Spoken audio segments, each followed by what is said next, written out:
कहानी दोपहर का भोजन इस प्रकार स्टार्ट होती है। लेखक हैं अमरकांत। सिद्धेश्वरी खाना बनाने के बाद चूल्हे को बुझा दिया और दोनों घुटनों के बीच सिर रखकर शायद पैर की उंगलियों या जमीन पर चलते चींटियों को देखने लगी। अचानक उसे मालूम हुआ कि बहुत देर से उसे प्यास लगी है।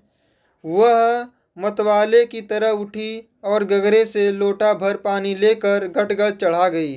खाली पानी उसके कलेजे में लग गया और वह हाय राम कहकर वहीं जमीन पर लेट गई।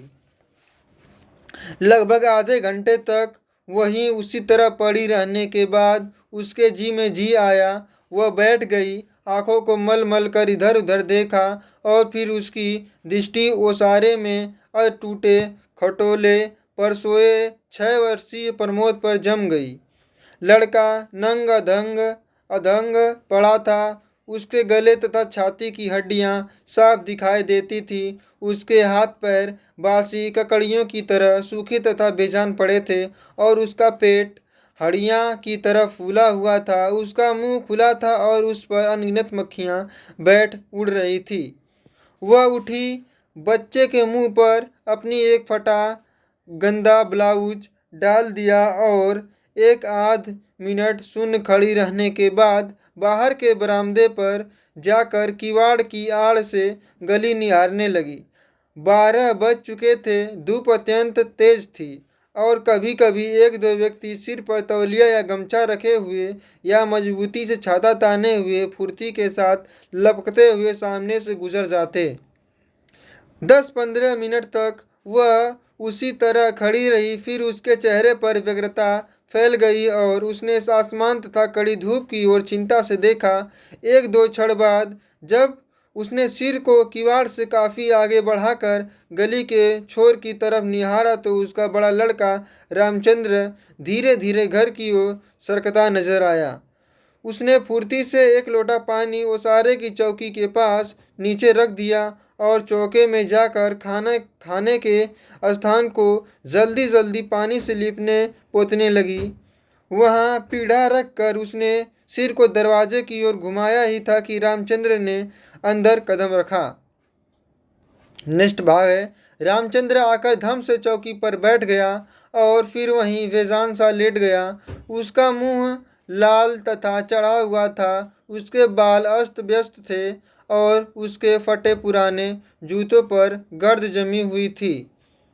सिद्धेश्वरी की पहले हिम्मत नहीं हुई कि उसके पास आए और वह वहीं से भयभीत हिरनी की भांति सिर उचका घुमाकर बेटे को व्यग्रता से निहारती रही। किंतु लगभग 10 मिनट बीतने के पश्चात भी जब रामचंद्र नहीं उठा तो वह घबरा गई।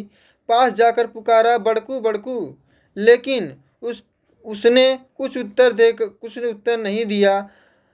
वह डर गई। लड़के की नाक के पास हाथ रख दिया। सांस ठीक से चल रही थी। सिर हाथ पर रख कर देखा तो बुखार नहीं था। हाथ के स्पर्श से रामचंद्र ने आंखें खोली। पहले उसने माँ की ओर सुस्त नजरों से देखा, फिर झट से बैठ गया। जूते निकालने और नीचे रखे लोटे के जल से हाथ पैर धोने के बाद वह यंत्र की तरह फिर चौकी पर आकर बैठ गया। सिद्धेश्वरी ने डरते डरते पूछा, खाना तैयार है, यहीं लाऊं क्या? रामचंद्र ने उठते हुए प्रश्न किया। बाबूजी खा चुके? सिद्धेश्वरी ने चौके की ओर भागते हुए उत्तर दिया, आते ही होंगे। रामचंद्र पीढ़े पर बैठ गया। उसकी उम्र तकरीबन 21 वर्ष की थी। लंबा, दुबला, पतला, गोरा रंग, बड़ी आंखें तथा ओठों पर झुर्रियां। यह एक स्थानीय दैनिक समाचार पत्र के दफ्तर में अपनी तबीयत से प्रूफ रीडरी का काम सीखता था। पर साल ही उसने इंटर पास किया था। सिद्धेश्वरी ने खाने की थाली लाकर सामने रख दी और पास ही बैठकर पंखा करने लगी। रामचंद्र ने खाने की ओर दार्शनिक दृष्टि से देखा। कुछ तो रोटियां, भर कटोरा पनियवा, दाल और चने की तली तरकारी। रामचंद्र ने रोटी के प्रथम टुकड़े को निगलते हुए पूछा, मोहन कहाँ है? बड़ी कड़ी धूप हो रही है। मोहन सिद्धेश्वरी का मंझला लड़का था। तकरीबन उसकी उम्र लगभग 18 वर्ष की थी और वह इस साल हाई स्कूल कर प्राइवेट इम्तिहान देने की तैयारी कर रहा था। वह न मालूम कब से घर से गायब था और सिद्धेश्वरी को पता नहीं चला कि वह कहाँ गया है। किंतु सच बोलने की उसकी तबीयत नहीं हुई और उसने झूठ मूठ कह दिया किसी लड़के के यहाँ पढ़ने गया है। आता ही होगा, दिमाग उसका बड़ा तेज है और उसकी तबीयत 24 घंटे पढ़ने में ही लगी रहती है। हमेशा उसी की बात करता रहता है। रामचंद्र ने कुछ नहीं कहा। एक टुकड़ा मुंह में और रखकर भर गिलास पानी पी लिया, फिर खाने में लग गया। काफी छोटे टुकड़े तोड़ और धीरे धीरे चबा रहा था। सिद्धेश्वरी भय तथा आतंक से अपने बेटे को एकटक निहार रही थी। कुछ क्षण बीतने के बाद डरते डरते उसने पूछा, वहाँ कुछ हुआ क्या? रामचंद्र ने अपनी बड़ी बड़ी भावहीन आंखों से अपनी माँ को देखा, फिर नीचे सिर करके अनजान रुखाई से बोला, समय आने पर सब कुछ हो जाएगा। सिद्धेश्वरी चुप रही। धूप और तेज हो गई थी। छोटे आंगन के ऊपर आसमान में बादल के एक दो टुकड़े पाल की नावों की तरह तैर रहे थे। बाहर की गली से गुजरते हुए खड़खड़ाया एक्के की आवाज़ आ रही थी और खटोले पर सोए बालक की सांस का खर खर शब्द सुनाई दे रहा था। रामचंद्र ने अचानक चुप्पी को भंग करते हुए पूछा, प्रमोद खा चुका? सिद्धेश्वरी ने प्रमोद की ओर देखते हुए उदास स्वर में उत्तर दिया, हाँ खा चुका। रोया तो नहीं था? सिद्धेश्वरी फिर झूठ बोल गई, आज तो सचमुच नहीं रोया। वह बड़ा ही होशियार हो गया है। कहता था बड़का भैया के यहाँ जाऊंगा, ऐसा लड़का। पर वह आगे कुछ न बोल सकी, जैसे उसके गले में कुछ अटक गया। कल प्रमोद ने रेवड़ी खाने की जिद पकड़ ली थी और उसके फिर 1.5 घंटे रोते रोते सोया था। रामचंद्र ने कुछ आश्चर्य के साथ अपनी माँ की ओर देखा और फिर उसे नीचे करके कुछ तेजी से खाने लगा। थाली में जो रोटी का टुकड़ा, केवल एक टुकड़ा शेष रह गया था, तो सिद्धेश्वरी ने उठने का उपक्रम करते हुए प्रश्न किया, एक रोटी और लाती हूँ। रामचंद्र हाथ से मना करते हुए हड़बड़ाकर बोल पड़ा, नहीं नहीं, जरा भी नहीं, मेरा पेट पहले ही भर चुका है, मैं तो यह भी छोड़ने वाला हूँ, बस अब नहीं। सिद्धेश्वरी ने जिद की, अच्छा आधी ही सही। रामचंद्र बिगड़ गया। अधिक खिलाकर बीमार कर डालने की तबीयत है क्या? तुम लोग जरा भी नहीं सोचती हो, बस अपनी जिद। भूख रहती तो क्या नहीं लेता? सिद्धेश्वरी जहाँ की तहाँ बैठी ही रह गई। रामचंद्र ने थाली में बचे टुकड़े से हाथ खींच लिया और लोटे की ओर देखते हुए कहा, पानी लाओ। सिद्धेश्वरी लोटा लेकर पानी लेने चली गई। रामचंद्र ने कटोरे की को अंगुलियों सजाया, फिर हाथ को थाली में रख दिया। एक दो क्षण बाद रोटी के टुकड़े को धीरे से हाथ से उठाकर आँख से निहारा और अंत में इधर उधर देखने के बाद टुकड़े को मुंह में इस सरलता से रख लिया जैसे वह भोजन का ग्रास न होकर पान का बीड़ा हो। मंझला लड़का मोहन आते ही हाथ पैर धोकर पीढ़े पर बैठ गया। वह कुछ सांवला था और उसकी आंखें छोटी थी। उसके चेहरे पर चिचक के दाग थे। वह अपने भाई की ही तरह दुबला पतला था, किंतु उतना लंबा नहीं था। वह उम्र की अपेक्षा कहीं अधिक गंभीर और उदास दिखाई पड़ रहा था। सिद्धेश्वरी ने उसके सामने थाली रखते हुए प्रश्न किया, कहाँ रह गए थे बेटा? भैया पूछ रहा था। मोहन ने रोटी के एक बड़े गिलास को निगलने की कोशिश करते हुए अस्वाभाविक स्वर में जवाब दिया, कहीं तो नहीं, यहीं पर था। सिद्धेश्वरी वहीं बैठकर पंखा डुलाती हुई इस तरह बोली जैसे सबने बड़बड़ा रही हो, बड़का तुम्हारी बड़ी तारीफ कर रहा था। मोहन बड़ा दिमागी होगा, उसकी तबीयत 24 घंटे पढ़ने में ही लगी रहती है। यह कहकर उसने अपने मंझले लड़के की ओर इस तरह देखा जैसे उसने कोई चोरी ही की हो।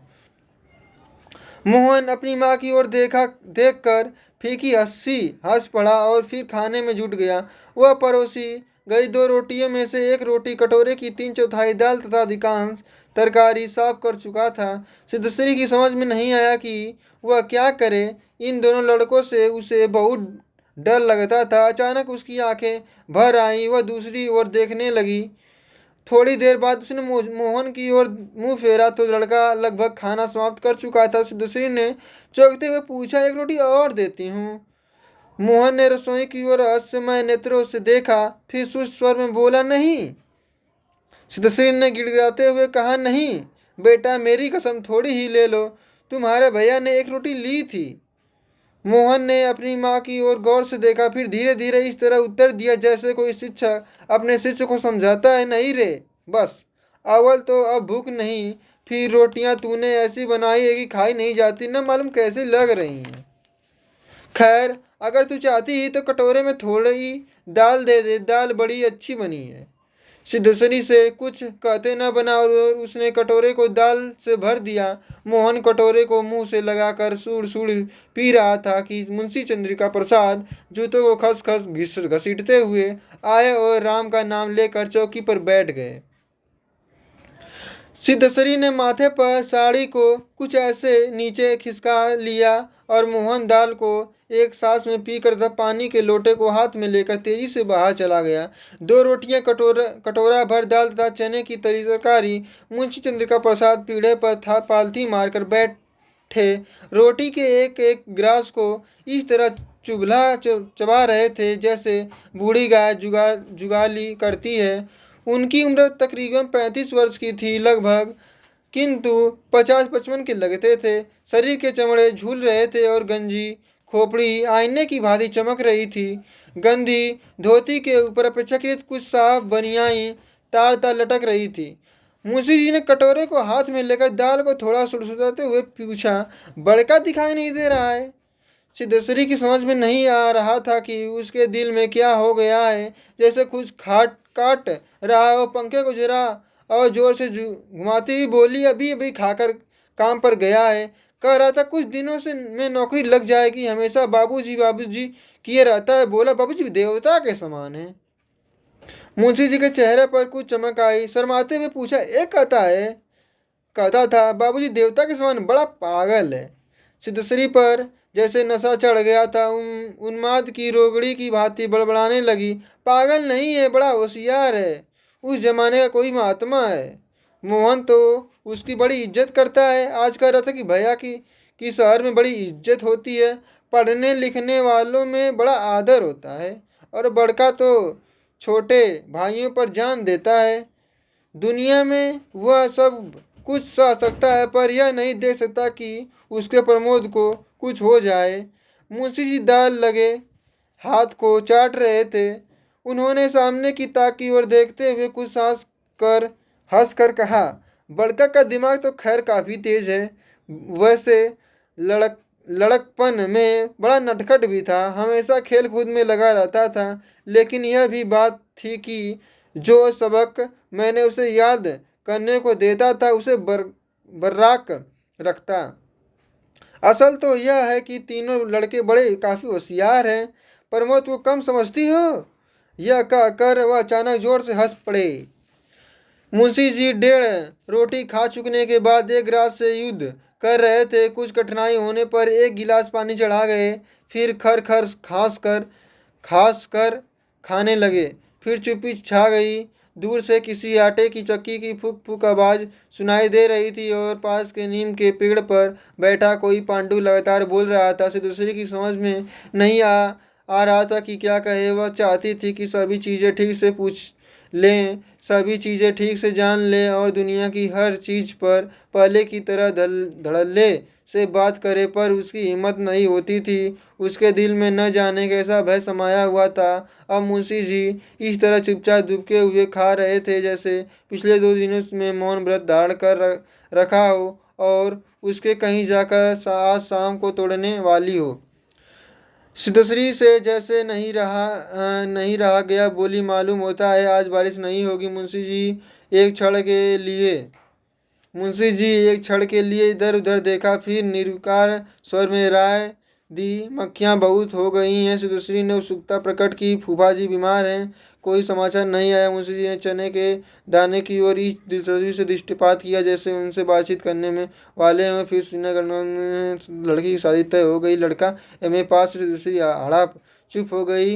मुंशी जी भी आगे कुछ नहीं बोले। उनका खाना समाप्त हो गया था और वे थाली में बचे कुचे दोनों को बंदर की तरह बीन रहे थे। सिद्धश्री ने पूछा, बड़का की कसम एक रोटी देती हूँ, अभी बहुत सी हैं। मुंशी जी ने पत्नी की ओर अपराधी के समान तथा रसोई की ओर खनकी से देखा। तत्पश्चात किसी छठे उत्साह की भांति बोले, रोटी रहने दो, पेट काफी भर चुका है। अन्न और नमकीन चीजों से तबीयत उब गई थी। तुमने व्यर्थ में कसम धरा दी। खैर, कसम रहने रखने के लिए ले ले रहा हूँ। गुड़ होगा क्या?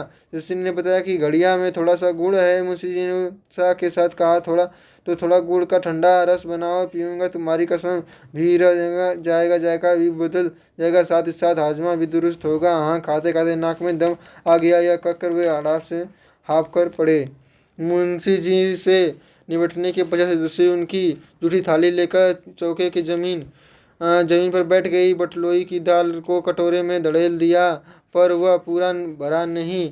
छिपली में थोड़ी सी चने की तरकारी बची थी, उसे पास खींच लिया। रोटियों की थाली को भी उसने पास खींच लिया। उसमें केवल एक रोटी बची थी, मोटी भद्दी और जली। उस रोटी को वह जूठी थाली में रखने जा रही थी कि उसका ध्यान सोरे में सोए प्रमोद की आकर्षित हुआ। उसने लड़के को इस देर तक एकटक देखा, फिर रोटी को दबाकर दो टुकड़ों में विभाजित कर दिया। एक टुकड़े को तो अलग रख दिया और टुकड़े को अपनी जूठी थाली में रख लिया। दुदुला एक लोटा पानी लेकर खाने बैठ गई।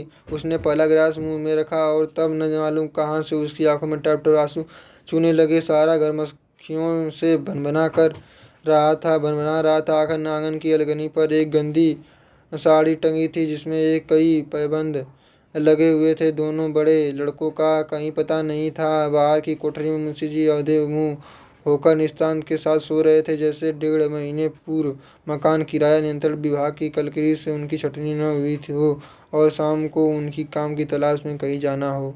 तो यहीं पर यह कहानी समाप्त होती है। आशा करते हैं आपको अच्छी लगे तो एक लाइक करिएगा, और ऐसी कहानी देखने के लिए आप हमारे चैनल को सब्सक्राइब कर सकते हैं। हफ्ते में एक कहानी जरूर आएगी। जय हिंद, धन्यवाद।